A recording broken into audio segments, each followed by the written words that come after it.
Sa ating People's Events and Places Stories, sa pagdiriwang ng National Heroes Day, kinilala ng Pangulo ang sakripisyo ng ating mga bayani upang makamit ang kalayaang tinatamasa natin ngayon. Binigyang puri rin ang sipag at pagtitiis ng mga kababayan nating OFW na patuloy na nagbibigay ng karangalan sa ating bansa.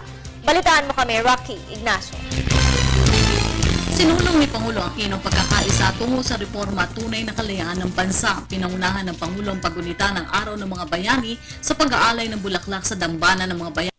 Pinga ng mga bayani sa Fort Bonifacio. Sinabi ng Pangulo, isa lamang ito sa mga paraan upang hindi masayang ang sakripisyo ng ating mga bayani sa pagtamo ng kasarinlan. Lahat naman tayo sa iba't ibang paraan ay natulungan at nakinabang sa pagmamalasakit ng mga nauna sa atin. Kaya naman makatuwiran lang pong isiping panahon na para tayo naman ang magpatuloy sa kanilang sinimulan.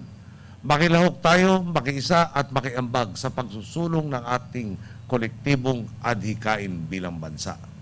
May tema okasyon sa taong ito na Bayaning Pilipino sa bawat sandali, hamon ng bayan sa bagong salinlahi, kinilala ng Pangulo ang mahalagang prinsipyo ng kabayanihan ni Commodore Ramon Alcaraz. Tinaguri ang ama ng Philippine Marines ang kanyang prinsipyo ay naisalin sa pagganap ng tungkulin ng mga sundalo sa pagtiyak ng seguridad at pagtulong maging sa panahon ng kalamidad. Pinamalas niyang hindi basta-basta magagapi ang Pilipino.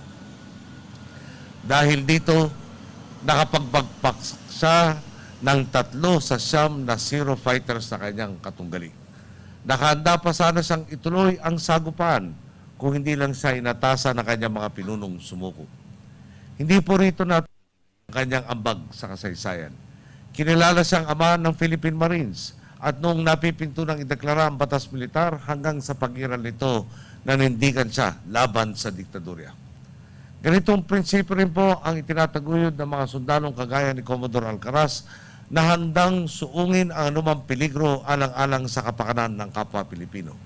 Napatunayan din natin ang giting na ating uniformadong hanay sa kasagsagan man ng malalakas na bagyo o sa paglaban sa masasamang elemento, lalo na sa kanayunan.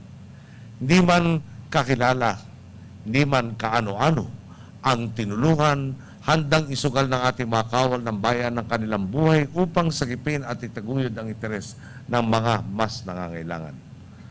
Git pa ng Pangulo, sa makabagong panahon, ang bawat isa ay may kakayahan na maging bayani, katulad anya ng dedikasyon ng mga OFW sa pamilya at sa bansa. May tuturing nga pong bayani ang mga karaniwang taong humarap sa mga pagsubok ng isang di pangkaraniwang panahon. Tinimbang ang kanilang pananagutan, sinukat ang paninindigan at hindi po sila nagkulang. O hindi.